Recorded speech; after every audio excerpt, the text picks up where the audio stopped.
Alexis Gentleman Chauffeur, un film de 1937 de Max de Vaucorbeil. Premier titre du film, Le Grand Raid. Notons qu'il s'agit d'un scénario inédit de André Luguet, qui signe également les dialogues.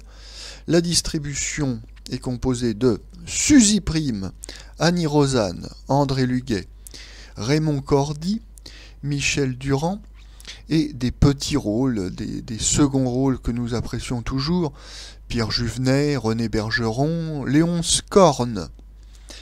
Le sujet, donc André Luguet, ancien pilote de guerre, a tenté le raid Paris-Tokyo et a échoué.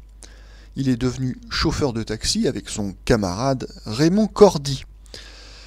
L'actrice de cinéma Margot Fontane, c'est-à-dire Suzy Prime, oublie son sac dans le taxi et André Luguet fait ainsi sa connaissance.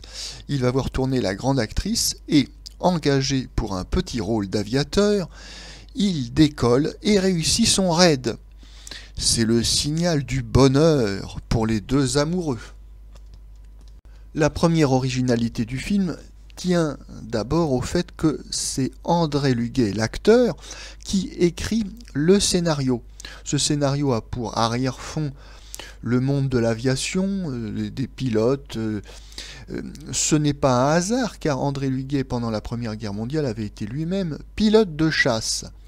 Alors la trame, celle donc d'un pilote retraité devenu chauffeur de taxi avec son mécanicien Raymond Cordy et qui rencontre une star de cinéma qui le fait engager pour un petit rôle et qui donc relance sa carrière de pilote par la même occasion. Bon, cette trame, cette petite anecdote, n'est pas sans rappeler un épisode de la vie de, non pas André Luguet, mais Jean Murat. Jean Murat était l'époux de Annabella.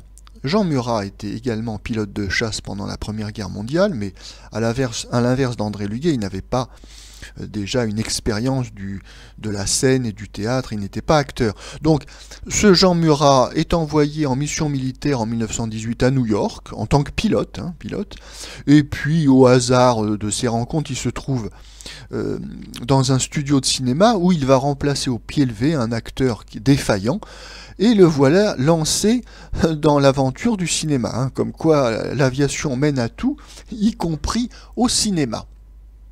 André Luguet va bien exploiter les caractéristiques, pour ne pas dire les clichés, de la vie du pilote de chasse déclassé.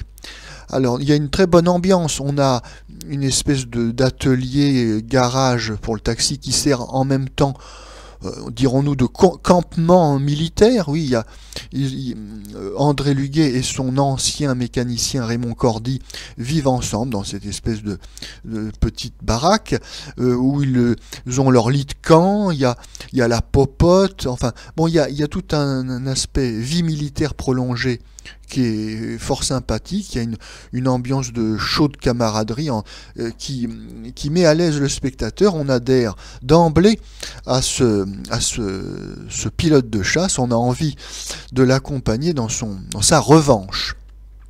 Et c'est Suzy Prime qui remet le pied à l'étrier à André Luguet, en lui permettant, bon certes involontairement, mais en lui permettant tout de même de redevenir un grand pilote d'aviation en réussissant un raid sportif.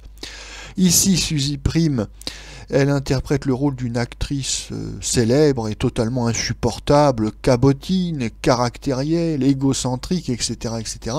Donc il y a des scènes très rigolotes, très réussies. Et puis bon, ça n'est pas méchant, ça n'est pas méchant parce que d'habitude, parfois on lui fait jouer des rôles de femmes méchantes, voire perverses. Mais là, elle n'est que fofolle.